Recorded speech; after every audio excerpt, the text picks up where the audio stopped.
సందర్శించడానికి వచ్చినటువంటి పెద్దలు, గౌరవనీయులు, రాష్ట్ర మహిళా కమిషన్ చైర్మన్ శ్రీమతి నేరెళ్ల శారద గారు, ఎంపీడీఓ గారు మరియు అధికారులు మరియు మొదలు ఈ గ్రామ పెద్దలందరూ, ముఖ్యంగా విద్యార్థులు, రాష్ట్ర ప్రభుత్వం ప్రత్యేకంగా విద్యార్థుల క్షేమాన్ని దృష్టిలో పెట్టుకొని వాళ్ళ మెచ్చార్జెస్ పెంచాలి.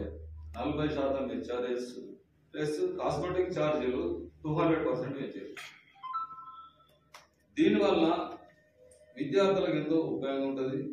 అన్ని రకాలుగా రేపు నేటి బాలడే రేపు పౌరులని మనం ఉంటాం కాబట్టి ఇది అనుడు కాదురా ఆచరణలో చూపించింది మన రేవంత్ రెడ్డి గారు.